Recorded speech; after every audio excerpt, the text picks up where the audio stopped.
Welcome to all. आज हम लोग देखेंगे वैदिक कल्चर। पिछले लेक्चर में हम लोगों ने वैदिक कल्चर की शुरुआत की थी, लेकिन एग्जैक्टली वैदिक कल्चर के बारे में बात नहीं की थी, बल्कि इंडियन जो ट्रेडिशनल नॉलेज सिस्टम है, जो टेक्स्ट हैं, रिलीजियस टेक्स्ट थे, उसकी हम लोगों ने बात की थी, एक ओवरव्यू लेने की कोशिश की थी। आज के इस लेक्चर में बेसिकली हम लोग देखेंगे कि भारत में आर्यों का आगमन कैसे हुआ, या वैदिक कल्चर जो शुरुआत हुई उसका हम लोग एक ओवरव्यू लेने की कोशिश करेंगे। जैसा कि पिछले लेक्चर में हम लोगों ने डिस्कस किया था कि वैदिक कल्चर को दो पार्ट में या दो कैटेगरी में डिवाइड किया गया है टाइम पीरियड के अकॉर्डिंग, और भी कई रीज़न है। तो एक तो है अर्ली वैदिक कल्चर, या फिर उसको ऋग वैदिक कल्चर बोलते हैं, और दूसरा है लेटर वैदिक पीरियड या लेटर वैदिक कल्चर बोलते हैं, या फिर इसी को उत्तर वैदिक काल भी बोलते हैं। तो ये तो टाइम पीरियड जो है वो 1500 से लेके 1000 माना जाता है, या कहीं कहीं 900 माना जाता है। और जो लेटर वैदिक पीरियड है या उत्तर वैदिक काल है वो 900 से लेके 500 नॉर्मली माना जाता है, बीसी। तो ये डिवीज़न करने की वजह क्या थी? तो वजह एक बेसिक सी यही है कि अर्ली वैदिक जो पीरियड है उसका जो प्राइमरी सोर्स है, उसके बारे में जो इन्फॉर्मेशन मिलती है वो हमको ऋग्वेद से मिलती है, इसीलिए इसको ऋग्वैदिक पीरियड भी कहा जाता है या ऋग्वैदिक काल भी कहा जाता है। और जो लेटर वैदिक पीरियड है उसका जो प्राइमरी सोर्स हमारा है बाकी के 3 वेद हैं, इसके साथ साथ ब्राह्मणाज, अरण्यकाज, उपनिषद वगैरह हैं, जिसका डिस्कशन हम लोग पिछले लेक्चर में ही कर चुके हैं। तो एक जो ये वैदिक कल्चर है डिवीज़न करने का एक कारण तो ये है। दूसरा कारण ये है कि उनका जो रहने की जो शैली थी, जो रहने का तरीका था, वो नॉर्मली जो है कह सकते हैं कि नोमैडिक और पेस्टोरल थे, जो घूम फिर के अपनी ज़िंदगी गुजारते हैं। तो उनका माइग्रेशन जो है या एक जगह से दूसरी जगह जाना चलता रहता था। और ये हम लोग समझ सकते हैं सप्त सिंधु कॉन्सेप्ट की वजह से, क्योंकि सप्त सिंधु जो कॉन्सेप्ट है वो ऋग्वैदिक काल में कुछ और दिखता है और लेटर वैदिक पीरियड में कुछ और दिखता है। ऋग्वेद में जिस सप्त सिंधु का जिक्र है वो नदियाँ सात नदियों की बात हो रही है बेसिकली यहाँ पे। उन 7 नदियों के नाम अलग हैं और लेटर वैदिक पीरियड में उसके नाम अलग हैं, और जिससे ये भी पता चलता है कि हाँ वो कहाँ से कहाँ माइग्रेट किए होंगे या कहाँ से कहाँ गए होंगे। तो ये भी एक डिवीज़न है, एक बेसिस है इस डिवीज़न का। तो जो सप्त सिंधु कॉन्सेप्ट है, सप्त सिंधु यानी कि 7, और सिंधु यानी कि सिंधु नदी की बात हो रही है, तो 7 नदियों की यहाँ पे बात हो रही है। तो जो अर्ली वैदिक पीरियड है, ऋग्वैदिक जो पीरियड है, इसमें जो है एक सूक्त है, नदी सूक्त।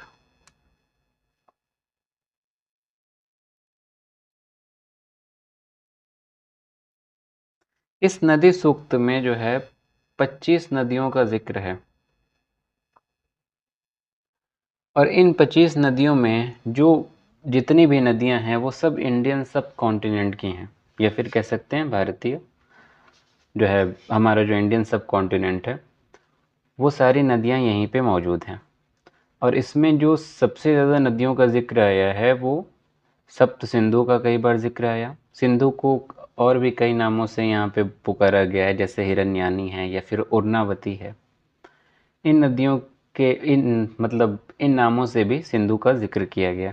इसके साथ साथ सिंधु की जो ट्रिब्यूटरीज़ हैं उनका जिक्र किया गया, जैसे कि कुबा है, आज की खुर्रम नदी है, गोमल है, आज के टाइम पे गोमती बोलते हैं, क्रोमो नदी का जिक्र आया जिसको आज के टाइम पे काबुल नदी बोलते हैं। इसके अलावा सुवस्तु नदी का जिक्र है जिसको आज के टाइम पे स्वात बोलते हैं। इसके अलावा जिस सप्त सिंधु की हम बात कर रहे हैं उसमें ऋग्वैदिक पीरियड में वो आया है पुरुषनी, वितास्ता, विपासा, असिकनी या शुतुद्री। ये 5 नदियाँ, आज की पुरुषनी जो है आज की हमारी रावी नदी है, वितास्ता जो है आज की झेलम नदी है, विपासा जो है आज की ब्यास या व्यास नदी है, असिकनी जो है हमारी चेनाब है, और शुतुद्री जो है ये हमारी सतलज जो है। सतलज, चेनाब, व्यास, झेलम, रावी, ये 5 नदियां हैं। तो 5 तो ये हो गई। इसके अलावा कुभा का जिक्र मिलता है और फिर सिंधु, जिसकी ये ट्रिब्यूटरी हैं या सहायक नदियाँ। टोटल 7 नदियों का जिक्र हो गया, सप्त सिंधु। और ये 7 नदियाँ ऋग्वेद के दूसरे मंडल के आधार पे हैं, दूसरे मंडल के अकॉर्डिंग हैं। वहीं तीसरे मंडल में कुभा की जगह हमें जिक्र मिलता है सरस्वती नदी का। तो दोनों को ही देखें तो दोनों में जो है 7 नदियों का जिक्र आ रहा है। एक में कुभा की जगह बस सरस्वती हो गई है, तो सरस्वती का नाम आ जाना भी ये डिनोट करता है, ये कह सकते हैं कि एक संदेश देता है कि ये लोग माइग्रेट कर रहे थे, एक जगह से दूसरी जगह मूव कर रहे थे। वहीं सप्त सिंधु का जो कॉन्सेप्ट है लेटर वैदिक पीरियड में, उत्तर वैदिक काल में, वो बदल जाता है। उसमें जो है सिंधु तो होती है, इंदस नदी होती है, लेकिन उसके साथ साथ गंगा आ जाती है, यमुना आ जाती है, नर्मदा, कृष्णा, कावेरी और सरस्वती रिवर इसमें भी थी, सरस्वती रिवर इसमें भी थी। तो ये माइग्रेशन पता चलता है कि कैसे ये गंगा का जो मैदान है वहाँ तक वैदिक लोग पहुँचे होंगे, और न केवल गंगा बल्कि कृष्णा और कावेरी से ये अंदाज़ा लगा सकते हैं कि कैसे साउथ में वैदिक कल्चर पहुँचा होगा। क्योंकि जैसे कि आप देखिए, मैप देख सकते हैं यहाँ पे, कावेरी नदी यहाँ पे है, कृष्णा नदी यहाँ पे है और नर्मदा नदी जो है यहाँ पे है।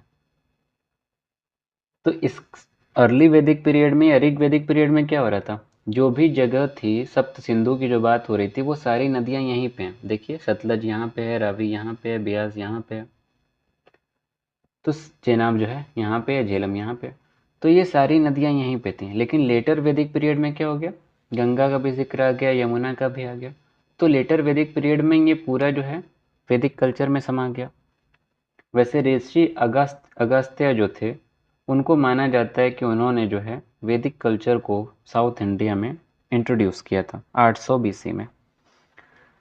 तो अगर हम देखें मैप को इस सप्त सिंधु के अकॉर्डिंग समझने की कोशिश करें, तो ये अर्ली वैदिक पीरियड का या ऋग वैदिक काल का मैप है। यहीं तक ये लोग सीमित थे और ये उन्हीं सारी नदियों के नाम हैं। लेकिन उत्तर वैदिक काल में क्या हो गया, ये जो है और ज़्यादा बढ़ गया और यहाँ तक कि इन नदियों का भी जिक्र आ गया और विंध्या को क्रॉस करके ऋषि अगस्त्य जो है वैदिक काल को साउथ में भी या साउथ तक लेके गए। तो ये बेसिक वजह थी इसके डिवीजन की। इसके साथ साथ इन नदियों के अलावा ऋग्वैदिक काल में, ऋग्वेद में जो है ऋग्वैदिक काल के बारे में और जानकारियाँ मिलती हैं। जैसे कि वहाँ के ज्योग्राफिकल फीचर्स के बारे में, जो भी भौगोलिक चीज़ें, उसका जिक्र भी ऋग्वेद में देखने को मिलता है। जैसे कि हिमवंत का जिक्र आता है। हिमवंत यानी कि हिमालय की बात। हिमालय देखिए यहाँ पे है, तो हिमवंत का जिक्र आना। इसके साथ साथ धनवा यानी कि थार, थार जो हमारा डेजर्ट है उसका जिक्र आना। और इसके साथ साथ एक ग्रास होती है मुंजंत, या फिर उसको मुंज घास कहते हैं, उसका जिक्र आना। तो ये तीनों का जिक्र आना भी ये कह सकते हैं कि अर्ली जो ऋग्वैदिक पीरियड था, वहाँ के लोग इसी के आसपास के रीजन में कहीं ना कहीं रहते रहे होंगे। तो ये जो है बेसिक कह सकते हैं आधार बने वैदिक काल को 2 पार्ट में डिवाइड करने का। अब दूसरी चीज़ ये है कि वैदिक काल, या जैसे चैप्टर की शुरुआत हम किए पिछले लेक्चर में, तो हम बताए वैदिक काल भी कहा जाता है, आर्यों का आगमन भी कहा जाता है, आर्यों का आक्रमण भी कहा जाता है। तो वैदिक काल यानी कि आर्य, दोनों इक्विवेलेंट हैं, सिनोनिमसली जो है यूज़ किया जा सकता है। तो ये जो लोग थे वैदिक काल में, ये आए कहाँ से, जिन्हें आर्य कहा गया। तो ये आए कहाँ से, इसको लेके बहुत सारे जो है कह सकते हैं कॉन्फ्लिक्ट हैं। अलग अलग लोग इसको लेके अपने अलग अलग मत देते हैं। जैसे कि इसमें एक नाम आता है बाल गंगाधर तिलक का। इन्होंने बोला कि आर्य जो है वो आर्कटिक जोन से है, जो साइबेरियन जो रीजन है, ये ऊपर का, ये बिल्कुल ठंडा रशिया के ऊपर वाला जो हिस्सा है, इन्होंने कहा कि ये आर्कटिक जोन से है। और हुआ ये था कि ये जो है हीट पे रिसर्च कर रहे थे, और हीट पे रिसर्च करते करते इनको इनके बारे में थोड़ा बहुत जानकारी मिली, और इन्होंने इसको लेके 2 किताबें भी लिखी हैं। अगर आपको किताब का नाम है तो कमेंट में जो है किताब का नाम लिखिए। तो हीट का रिसर्च कर रहे थे और उसको लेके उन्होंने वैदिक कल्चर को लेके भी कुछ बातें रखी और उन्होंने कहा कि जैसे जैसे अर्थ का टेम्परेचर कम हुआ तो लोग माइग्रेट करना शुरू हुए और यहाँ पे जो लोग रह रहे थे ऊपर, जब अर्थ का टेम्परेचर या तापमान जो है कम होना शुरू हुआ तो लोग नीचे की तरफ बढ़ना शुरू हुए और उसी में से नीचे की तरफ बढ़ते बढ़ते लोग भारत आए और वही जो है जिसको हम लोग आर्य बोलते हैं। और दूसरी चीज़ उन्होंने बोली कि आग जो है, आग का इस्तेमाल, आग का बहुत महत्व दिखता है वैदिक कल्चर में। तो ये लोग ठंडी जगह पे रहते थे तो ठंडे जगह पे आग का वैसे ही महत्व होता है। अब ठंडी में इंसान बचने के लिए, ठंडी से अपने आप को बचाने के लिए आग का सहारा लेता है। तो आग के सहारे के लिए का इस्तेमाल करके भी इन्होंने कहा कि आर्य जो है साइबेरिया या फिर आर्कटिक जोन से आए। इनकी थियरी भी जो है कह सकते हैं पूरी तरीके से एक्सेप्टेड नहीं है, रिजेक्ट किया जाती है इनकी थियरी। वहीं एक थियरी दी स्वामी दयानंद सरस्वती ने। स्वामी दयानंद सरस्वती ने बोला कि आर्य जो है तिब्बत से है और उन्होंने जो वजह दी वो वजह ये थी, पहली चीज़ इन्होंने भी आग की बात की कि तिब्बत के लोग आग की पूजा करते थे और आर्य भी करते थे। तो एक वजह तो ये बताई कि दोनों आग की पूजा करते थे, एक सिमिलैरिटी ये हो गई। दूसरी सिमिलैरिटी ये कि तिब्बत के लोग सन की भी पूजा करते थे, सूर्य की। ये थियरी, इसको भी जो है उन्होंने अपने तर्क के तौर पे प्रस्तुत किया। और तीसरी चीज़ उन्होंने जिक्र किया कि हिमवंत, अभी हम बताए कि हिमवंत यानी हिमालय का जिक्र है, तो तिब्बत में भी यहाँ पे ये हिमालय है, तो इसका रेफरेंस भी उन्होंने लिया था। लेकिन इनकी थियरी भी रिजेक्ट की जाती है क्योंकि ईरान के लोग भी सन यानी कि सूरज और अग्नि की पूजा करते हैं, तो वो ईरान के भी तो हो सकते हैं, पॉसिबिलिटी है। तो इसलिए इनकी थियरी भी रिजेक्ट की जाती है, मानी नहीं जाती। वहीं कुछ ऐसे भी लोग थे जो ये कह रहे थे कि आर्य जो है सेंट्रल एशिया से है, जैसे उसमें नाम आता है मैक्स मूलर का। मैक्स मूलर ने कहा कि आर्य जो है वो सेंट्रल एशिया से है, जो ट्रांसऑक्सियाना वाला ये जो रीजन है यहाँ से आए। एकदम एग्जैक्टली नहीं कहा, बट कहा कि हाँ इसी के आसपास के उराल माउंटेन का, उराल पर्वत का जो रीजन है और स्टेपीज का जो घास का मैदान है, उसी के आसपास से कहीं से ये लोग आए हैं। और इसको लेके इन्होंने एक किताब भी लिखी थी। किताब का नाम था history of ancient Sanskrit literature.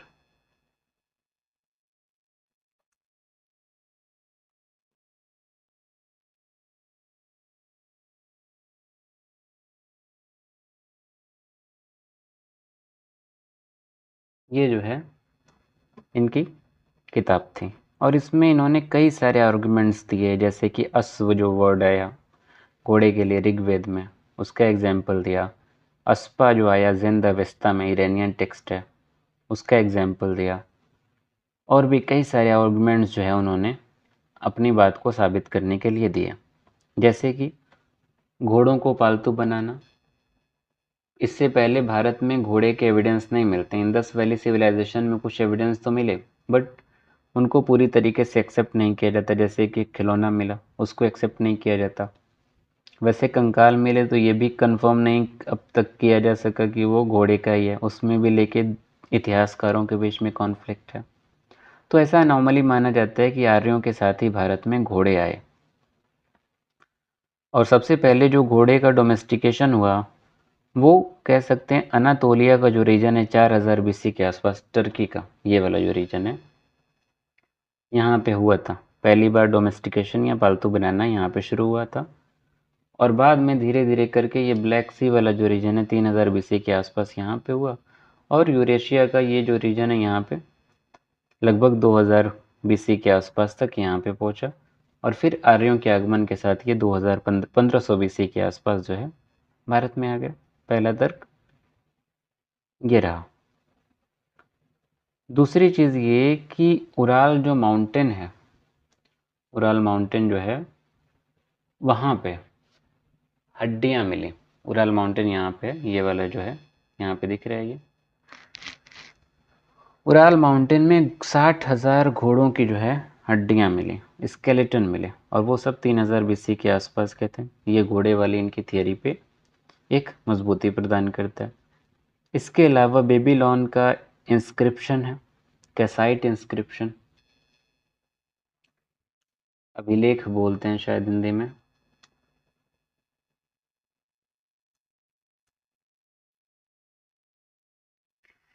इस इंस्क्रिप्शन में कई ऐसे सारे वर्ड मिले जैसे इंद्र, मित्र, वरुण, मत्स्य, ऐसे कुछ वर्ड्स का मिलना जो कि नॉर्मली हिंदू माइथोलॉजी में ये वर्ड आते हैं भगवान के नाम के तौर पे। तो इस कनेक्शन को उन्होंने इस्टेब्लिश किया, और इसके साथ साथ इन्होंने जो है एक कह सकते हैं DNA का एविडेंस दिया, जिसको कहा जाता है M17। जब ये जेनेटिक कह सकते हैं एविडेंस उसको टेस्ट किया गया तो पाया गया कि जो DNA था सेंट्रल एशिया से मैच किया गया तो 40% जो है वो DNA मैच हो रहा था।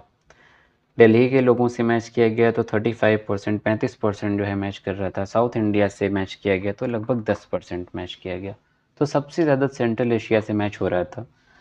तो सेंट्रल एशिया के लोगों का DNA और यहाँ का जो DNA था आर्यों का जो भी मिला, उसका DNA जो है सेंट्रल एशिया से सबसे ज़्यादा मैच कर रहा था। तो उस आधार पे भी कहा गया कि ये आर्य जो है सेंट्रल एशिया से आए थे।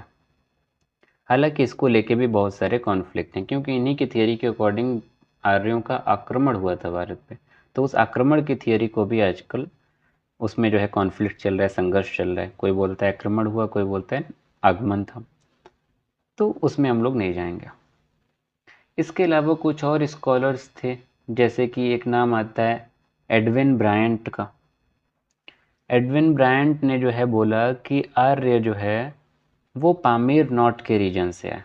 ये है पामीर नॉट, और यहाँ पे नीचे हमारा भारत है। और पामीर नॉट इसलिए बोला जाता है क्योंकि यहाँ से कई सारे माउंटेन आ रहे हैं, जैसे देखिए टियान शान, कुनलुन, काराकोरम, हिमालय, हिंदू कुश पाकिस्तान में। तो ये सारे माउंटेन यहाँ पे एक ही जगह पे आके मिलते हैं, तो इसीलिए इस जगह को बोला जाता है पामीर नॉट। तो एडविन ब्रायंट ने बोला, और इरानियन थ्योरी भी यही कहती है, इन दोनों के अकॉर्डिंग जो है जो आर्य थे ये पामीर नॉट के आसपास के रीजन से है, कोई बहुत दूर से नहीं है। एडविन ब्रायंट ने तर्क दिया कि जैसे वैदिक जो संस्कृति है और वैदिक जो संस्कृत लैंग्वेज है, ये कोई ऐसी लैंग्वेज नहीं है कि 1500 BC के आसपास आर्य भारत में है और तुरंत 100-200 साल में इतने जो है बड़े बड़े वेद लिख दिया उन्होंने। उन्होंने कहा कि संस्कृत एक ऐसी लैंग्वेज है जिसके डेवलप होने में, जिसके बनने में कम से कम 800 से 1000 साल लगे होंगे। तो इन्होंने आर्यन जो आक्रमण था उसकी थियरी को रिजेक्ट किया कि वो आए और सिंधु घाटी की सभ्यता के लोगों को मार के खुद बस गए। इन्होंने इसके थ्रू इस चीज़ को रिजेक्ट किया। दूसरी चीज़ ये भी बोली कि 4500 ईसा पूर्व या 4500 BC से लेके 800 ईसा पूर्व के बीच में कोई भी बाहरी आक्रमण का कोई एविडेंस या कोई सबूत भी नहीं मिलता। इन दोनों चीज़ों के बेसिस पे इन्होंने एडविन ब्रायंट ने कहा कि नहीं, ये बाहर कहीं बहुत दूर से नहीं आए, पामीर नॉट के आसपास का जो रीजन था ये वहीं से आया। वहीं जो इरानियन थियरी है, इरानियन थियरी भी लगभग यही चीज़ कहती है, और जिंद अवेस्ता जो कि इरानियन टेक्स्ट है और ऋग्वेद में भी बहुत सारी सिमिलरिटीज़ देखने को मिलती हैं। इसके अलावा एक नाम आता है GP मिलर का। मिलर नहीं, आई थिंक वो जो है गिलर थे। तो GP जो है के अकॉर्डिंग जो है आर्य जो है वो ऑस्ट्रिया हंगरी का जो रीजन है वहाँ से है। ये जो है नदी जो जा रही है बनी हुई है रेड में, ये है दानूबे, या फिर यहीं पे इसकी एक वैली है, दानूबे वैली बोला जाता है। तो इनके अकॉर्डिंग ये लोग यहाँ से बिलोंग किए। इस थियरी में भी कुछ खास दम नहीं है। तो ऐसे कई सारी थियरीज दी गई जिसमें कुछ खास दम नहीं था, और कुछ ऐसी भी थियरीज थी जिन्होंने कहा कि नहीं, आर्य न तो ऑस्ट्रिया हंगरी के रीजन से आए, ना सेंट्रल एशिया से आए, ना साइबेरिया से आए, ना तिब्बत से आए, वो आए सप्त सिंधु रीजन से। जिस सप्त सिंधु की हम बात किए ऋग्वेदिक काल में, जो सप्त सिंधु नदी का हम जिक्र किए, 7 नदियों का, कुछ लोग मानते हैं कि ये सप्त सिंधु रीजन के ही थे। और ऐसा मानने वाले में आते हैं एसी दास आते हैं, इसके साथ साथ गंगानाथ झा एक हैं, वो भी आते हैं, स्वामी संपूर्णानंद वो आते हैं। उन्होंने कहा कि जिस सप्त सिंधु रीजन का जिक्र है और जिस तरीके से उसमें फीचर बयां किए गए हैं, ये पांचों नदियां, सिंधु नदी, कुभा या फिर सरस्वती, ये सारी नदियां इसी के आसपास हैं। हिमालय का हिमवंत के रूप में जिस तरीके से जिक्र है, थार रेगिस्तान मरुस्थल का जिस तरीके से धनवा के रूप में जिक्र है, मुंजंत या मुंज घास का जिस तरीके से जिक्र है, ये सारी चीज़ें ये साबित करती हैं कि आर्य कहीं बाहर से नहीं आए, बल्कि वो सप्त सिंधु यानी कि यही जो है नॉर्थ वेस्ट का जो भारत का रीजन है, इसी के आसपास से कहीं से आए होंगे।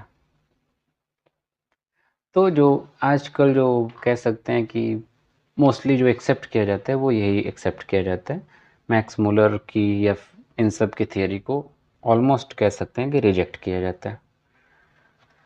तो आज के लिए हम लोग इतना ही रखते हैं। ये से कुछ जो है थियरीज थी, कुछ कॉन्फ्लिक्ट थे कि आर्य भारत में आए कैसे, तो वो कहीं से भी आए हों, आए कहीं से घूम फिर के आए तो भारत में ही, और ऋग वैदिक काल में वो इसी के आसपास रहे, और उत्तर वैदिक काल में वो धीरे धीरे गंगा यमुना की तरफ बढ़े और साउथ में भी उनका आगमन हुआ। तो आज के लिए हम लोग इतना ही रखते हैं। कल हम लोग देखेंगे कि ऋग वैदिक काल के लोगों की लाइफ कैसी थी, उनकी पॉलिटिकल लाइफ कैसी थी, सामाजिक लाइफ कैसी थी या धार्मिक लाइफ कैसी थी। तो उम्मीद करते हैं लेक्चर समझ में आया होगा। अगर पसंद आया तो लाइक करिए, सब्सक्राइब करिए और अपने दोस्तों के साथ शेयर करिए। Thank you.